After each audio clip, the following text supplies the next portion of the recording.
On today's show, let's meet new teacher Brendan Giolitt. About the news of Staples being ranked 69th best school in the country. I wonder what Staples students' favorite cafeteria foods are. Ever wonder about the Staples Water Polo team? Let's check it out. The girls' cheerleaders are really heating it up at halftime. All that and more. Good morning, Staples.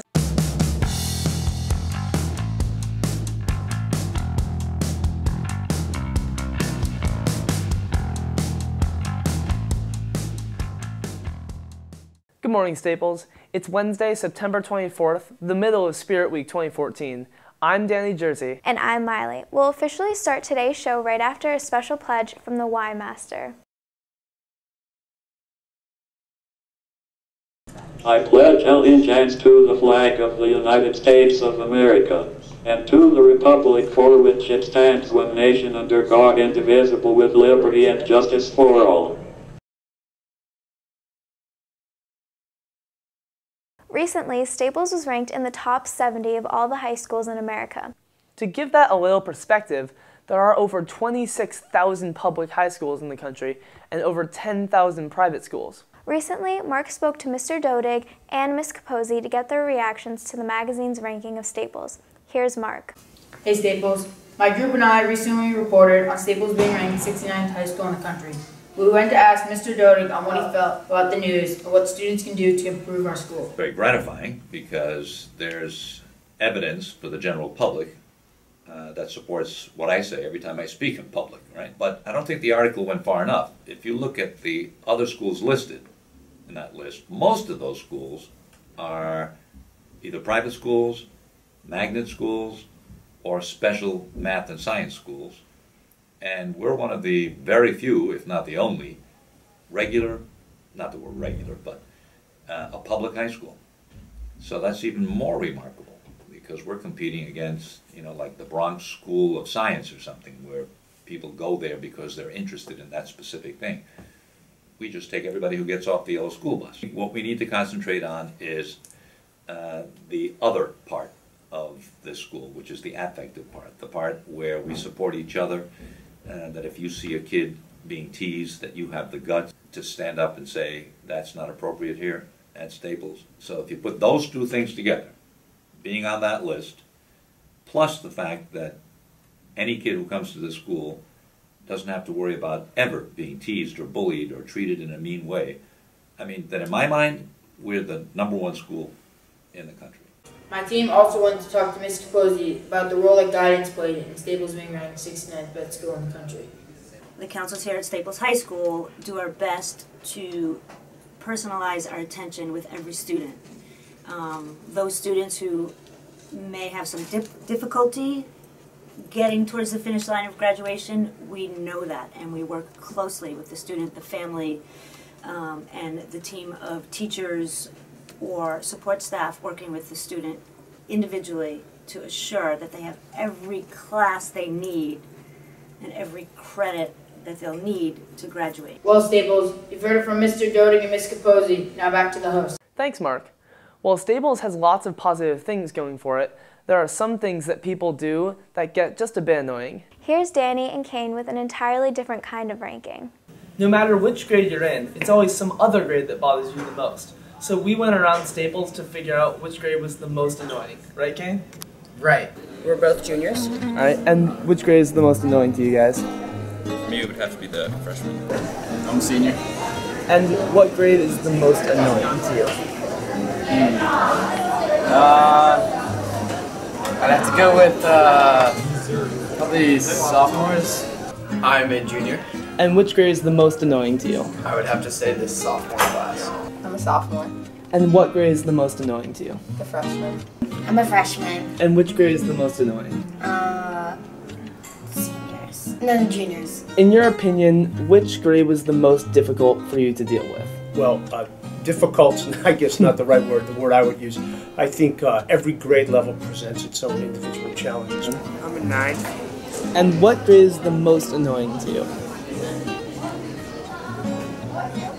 11. I would probably say the most challenging year to deal with is obviously the senior year. Junior. And which grade is the most annoying to you? Freshman. 10. And what grade annoys you the most? I don't know. Maybe 10. I'm in 11th grade. Yeah. What grade annoys you the most? 11th grade. I'm a freshman. And which grade is the most annoying to you? A freshman. I'm a senior. And which grade is the most annoying to you? They're like not annoying. They're all fine. Alright, and which grade is the most annoying to you guys? Seniors. I'm in 10th grade. And which grade is the most annoying to you? Honestly, the freshman. I teach this year 10, 11, and 12. And which one's the most annoying to you? The most annoying? None of them are annoying. I love them all equally. Although the vote was close between all 4 of the grades, in the end it was the freshman who won the title for most annoying grade. And now back to the host. Well, the next new teacher we want to introduce you to teaches sophomores and juniors, so we hope he learned something from that last piece. Here's Andres to introduce you to one of our new members of our English department.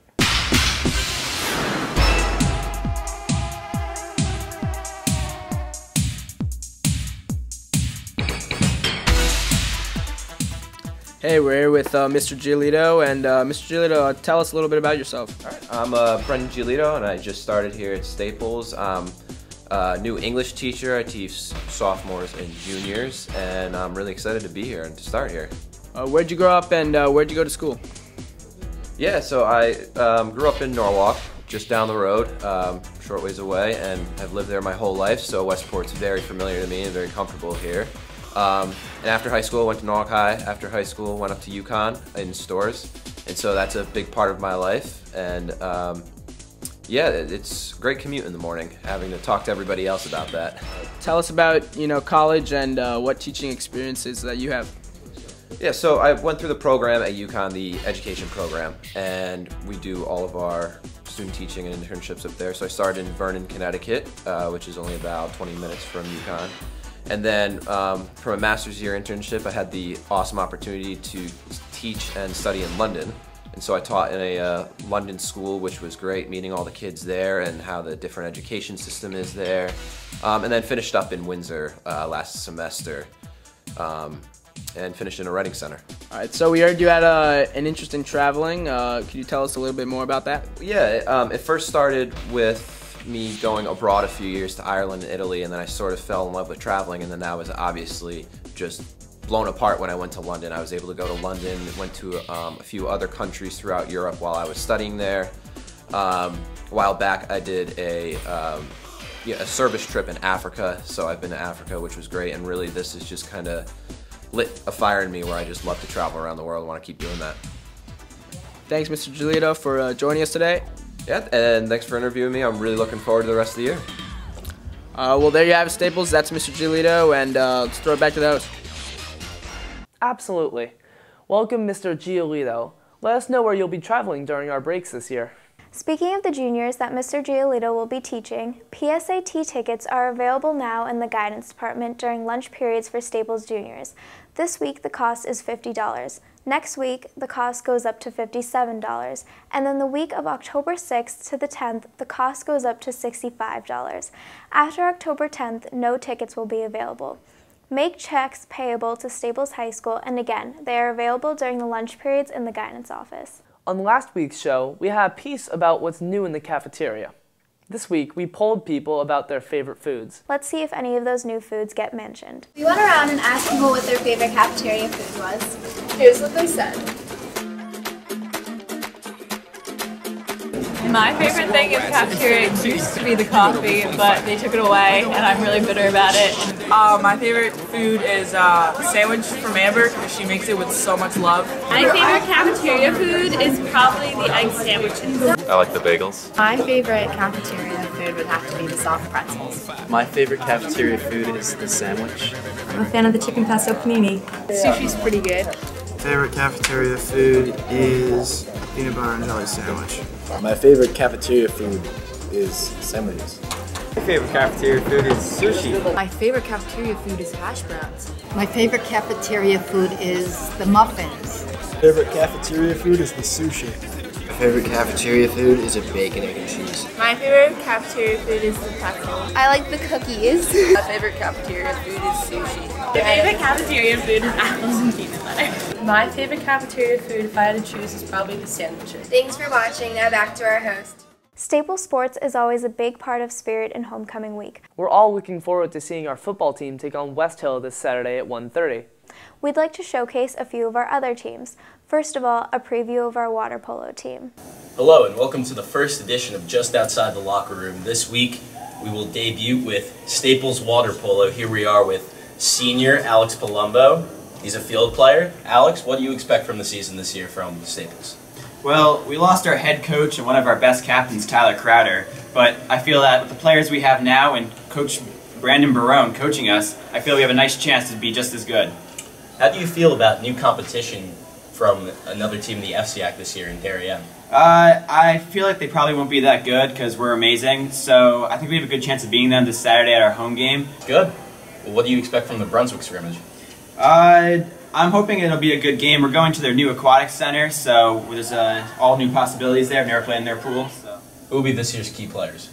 We got some new players that are just starting. I feel we got Jayan, Jack Schneck. They're in the same positions as other starters, but it's nice having backups. So we wish you a good season. Thank you for joining us, and now back to the hosts. Next, let's catch some highlights from our boys soccer team. Last week we did football. This week we're doing soccer!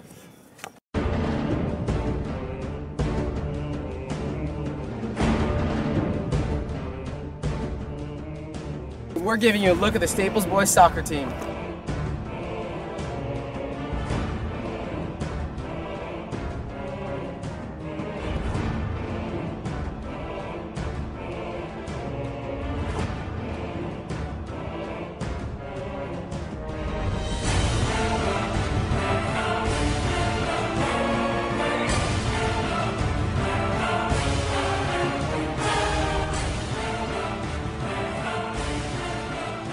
We do a ton for the guys to get ready, physically, tactically, and mentally.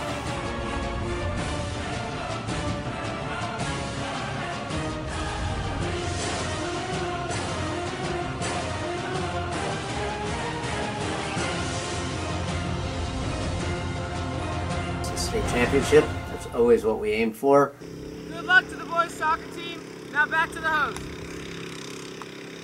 Oh, I hate my life. I hate it. Now, in anticipation of our pep rally on Friday and the homecoming game on Saturday, let's check out our cheerleaders routine from the halftime of opening night.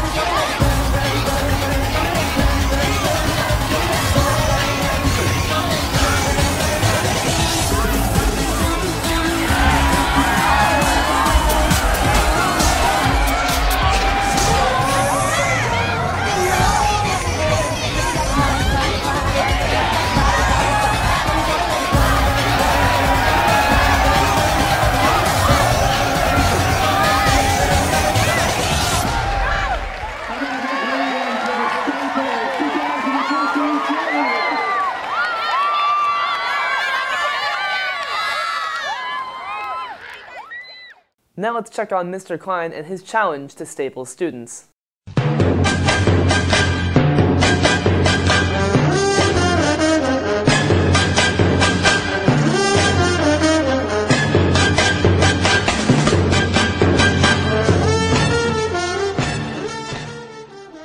Ready? We are back for week 2 of the Kline Challenge. Kline and Zito here again. Look at this guy, I love it. Zito's worst nightmare, okay? I start off with a perfect week. 3-0, baby! Yeah! Eric Hawes went 1-2. He lost with both locals. He lost on the Jets last night, also lost on the Giants. And what a great week for me. Not only do I go 3-0, the Giants get their first win, so I am a very happy camper right now, as you can see. A little hop in my step, Zito. Woo!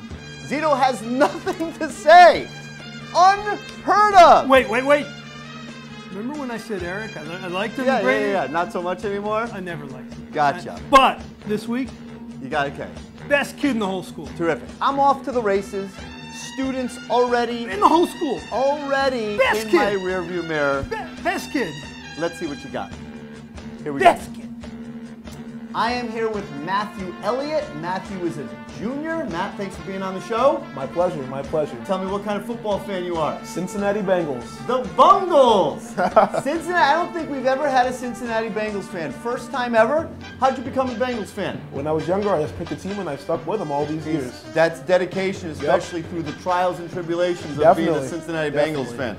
Okay, ready? So week 2 of the Kline Challenge, week 4 of the NFL season. Little wrinkle, bye weeks have started already. There are 6 teams on the bye week, which means 3 less games. Additionally, we have taken the Chargers-Jags game off the table. Big spread, nobody's picking that one. So Matthew, give me your 3 picks for week 2 of the Kline Challenge. All right, I'm taking the Miami Dolphins over the Raiders. Then I'm taking the Lions over the Jets. And then I am taking the Falcons over the Vikings. Okay. I actually like those picks. Matthew took 2 games that were on my slate, forcing me to go in a little different direction. So I'm going to go this way. So I'm going to go with the Indianapolis Colts over the Tennessee Titans. I'm going to ride the Saints again, who won for me last week over the hated Cowboys. So I'm going with the New Orleans Saints over the Dallas Cowboys. And my lock of the week. Ooh, that's a big lock, all right. I am going with the Pittsburgh Steelers over the Tampa Bay Bucks. Great job, buddy. All right, best of luck to you. You got it. That is it for week 2 of the Kline Challenge. Enjoy the games this week. See ya!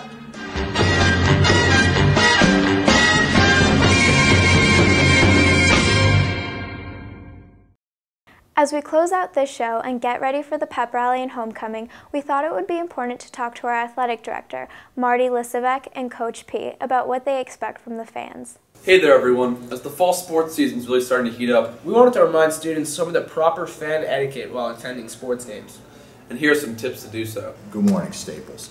As the athletic director here at Staples, I think we do a very good job of teaching sportsmanship and behavior and role modeling to our coaches, our athletes, our captains. I think we can do a better job of our expectation for our fans. I can tell you this, the Xavier game, the fans were like the 12th man for us. They were awesome. We were so excited coming out of that locker room.